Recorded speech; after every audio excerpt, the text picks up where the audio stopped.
بیشتر از 100 پرواز چارتری برای برگردانیدن شهروندان تاجیکستان از روسیه. جو بایدن در نبرد بسیار سخت رأی کافی هیئت انتخاباتی را به دست آورد و رقیبش دونالد ترامپ را شکست داد. پنجره‌های اطراف حکومت قرقیزستان را کندند. سلام بیننده گرامی، من سربینازی روح‌الله هستم و برنامه نویدی بомдодии را تقدیم شما میکنم. امروز 9 نوامبر است و ساعت به وقت دوشنبه 11. وزارت کارهای خارجی تاجیکستان اعلام کرد که در بیشتر از 3 هفته آینده از روسیه به تاجیکستان 112 پرواز چارتری در نظر است. این پروازها از مسکو و سنت پتربورگ، قزان و ایرکوتسک، یکاترینبورگ، کراسنویارسک، اوفا، نووسیبیرسک، کراسنودار و سورگوت به دوشنبه صورت میگیرد. پروازهای چارتری تنها توسط هواپیمای شرکت سامون ایر انجام می شوند. پروازهای معمولی میان تاجیکستان و روسیه از آخر ماه مارت امسال و در پی گسترش بیماری کرونا ویروس قطع شدند. در این مدت تنها طریق پروازهای چارتری یا غیر نقشوی افرادی نیازمند را از روسیه به تاجیکستان می‌آورند. بنا به معلومات رسمی تاکنون از روسیه به تاجیکستان بیش از 70,000 کس برگشتند. ضمناً همین ماه نوامبر شرکت هواپیمایی سامون ایر در سمت دوشنبه مینسک دوشنبه و دوشنبه آلماتا دوشنبه 6 پرواز چارتری انجام خواهد داد.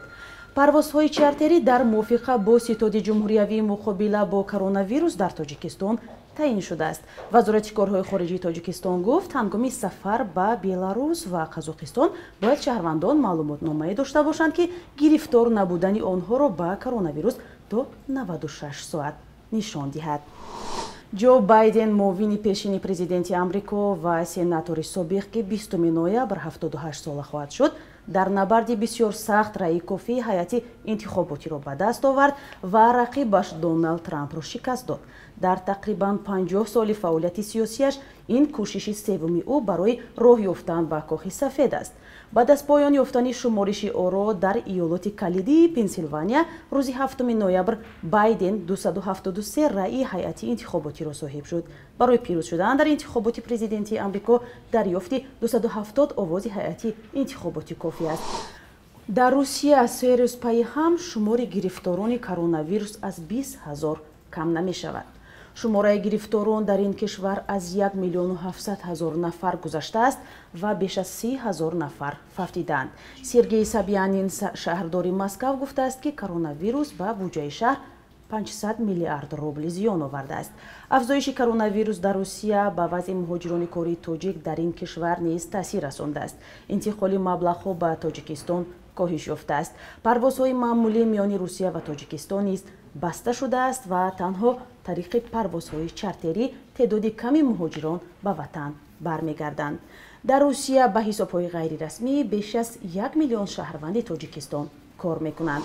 ظاهراً به فرق سال گذشته امسال جوانانی که در موسم بهار و تیر ماه یا عین دعوت به ارتش برای کار به مهاجرت می رفتند با سبب بسته بودن راه‌ها نتوانستند به روسیه روند. برخی هم با خواهش خود به خدمت ارتش رفتند ولی برخی گفتند نابسته از آنکه یتیم هستند و نانآوری خانه اجباراً به ارتش جلب شدند. مسئولان وزارت مدافعه تاجیکستان اجرا شدن بیش از 98% نقشه جلب جوانان به ارتش خبر دادند و گفتند که اکثریت اختیاری رفتند. ولی بعضی از ساکنان شکایت دارند که فرزندان آنها را مجبوری یا از طریق سرباز شکار یا ابله به خدمت حربی بردند. حالا درباره یک جوان 26 ساله در شهر لیوکان میگویم که به ادعای نزدیکانش زورن یا از راه ابله به ارتش برده شد. گزارش را همکار ما محمود جان رحمتزاده تقدیمتان میکند. ما یتیمای کل چیکار کنیم؟ چالش ببینن التماس. کرامتالله اسماعیلوف یتیم برای برادرش اشک می‌ریزد. 29 اکتبر الهام اسماعیلوف 26 ساله را در شهر لیوکان زورن و یا از راه آبله و به ارتش بردند. همه چی هست، قانون قایده‌اش قطعی دلای همو اکم هست. یگام تاش کمیسیای دولتی ندیدن نبرآمدن. التماسشون کنیم. گریه کرده که ما یتیمای کل چی می‌خوریم چی می‌پوشیم. کرامتالله اسماعیلوف سال 2012 مادر و سال 2014 پدرش را از دست داده است. پدرش را بیماری دل و مادرش را سیل از آنها گرفته است. بعد مرگ والدین نگاهبینی کرامتالله و هدایت به دوش برادر کلانی الهام افتاد. ин ама я ҳафтааши ҳамура қабдаги бурдаям ма 10,000 ҳафтагӣ нестам надорим маблағ нест чикор кунем мо. илҳом дар нерӯгоҳи сарбанд кор мекард ва бародару хоҳару як фарзандашро нигоҳубин дошт. ҳоло илҳом исмоилов дар воҳиди низомие дар ноҳияи ваҳдат хизмат мекунад. караматулло барои баргардонидани саробони хонаашон то ҳукумати вилоят ва додситони ҳарбӣ шикоят бурдааст. дар додситонӣ гуфтанд ки аризаи караматуллоро гирифтаанд ва баррасӣ мекунанд. комиссарияти ҳарбӣ масъаларо шаҳр надодааст, вале дар тоҷикистон бар асоси қонун саробони хонаводаро набояд ба артиш баранд. дар минск пойтахти беларус рӯзи якшанбе ҳазорон нафар дар ҳамоиши эътирозие бо номи марш демократия иштирок карданд. онҳо истеъфои александр лукашенко президенти амалкунандаро доранд ва мехоҳанд аз нав интихоботи президентӣ баргузор шавад. эътирозгарон бо парчамҳои сурху сафед ки ба рамзи мухолифони ҳукумати лукашенко табдил ёфтааст ба ҳисобҳо ба хиёбонҳо рехтанд. эътирозҳо дар беларус пас аз анҷоми интихоботи рӯзи 9 август ба ин тараф давом дорад. 3 моҳ боз бо ҳадафи истеъфои лукашенко ҳазорон нафар эътироз доранд. дар интихобот лукашенко пирӯз эълон шудааст. мухолифон мегӯянд интихобот шаффоф набуд ва светлана тихановская дар асл барандаи он шудааст. эътирозҳо дар беларус ба хотири истеъфои лукашенко дар ҳолест ки дар шаҳри бишкек панҷараҳои атрофи бинои ҳукумати қирғизистонро ки қасри сафед меноманд бардоштанд. кафшергарону коргарони дигар рӯзи ҷумъа ба буридану кандан ва бардоштани панҷараҳои машғул шуданд ки соли 1997 дар аҳди раиси ҷумҳурии собиқ аскар ақаев гузошта шуда буд. балбак толобоев раиси шаҳри бишкек гуфт ки ҷаббор содиров нахуст вазир ва иҷрокунандаи салоҳиятдори раиси ҷумҳур амр додааст ки панҷараҳоро бардоранд. ба гуфтаи мақомот баркандани панҷараҳо амали рамзӣ буда ва ба маънии бардоштани фосилаи байни мардум ва ҳукумат аст.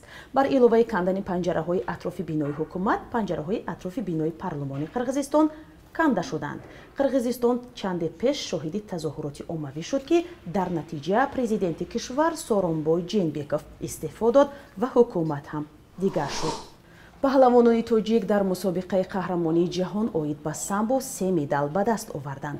ин мусобиқа рӯзҳои 5 ноябр то 8 ноябр дар шаҳри Нови Сади Сербистон баргузор шуд. дар ин мусобиқа 4 паҳлавони тоҷик Комроншоҳи Устоприён, Акмалиддин Каримов, Хушқадам Хусравов ва Самиҷон Абдушукуров ширкат карданд. Комроншоҳи Устоприён дар вазни 90 кило соҳиби медали биринҷӣ ва Акмалиддин Каримов дар вазни 57 кило соҳиби медали нуқра шудааст.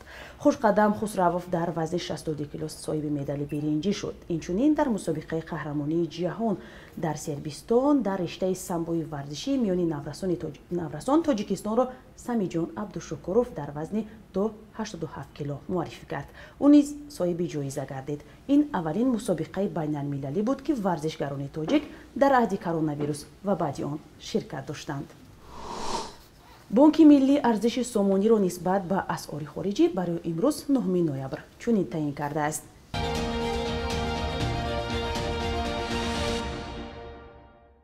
шумо хабару гузоришҳои тоҷикистону ҷаҳонро дар барномаи навиди бомдодӣ аз радиои озодӣ тамошо кардед.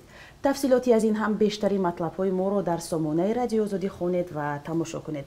баъд аз чанд соати дигар ҳамкоронамон шуморо бо хабарҳо гузоришҳои тоза ошно хоҳанд кард.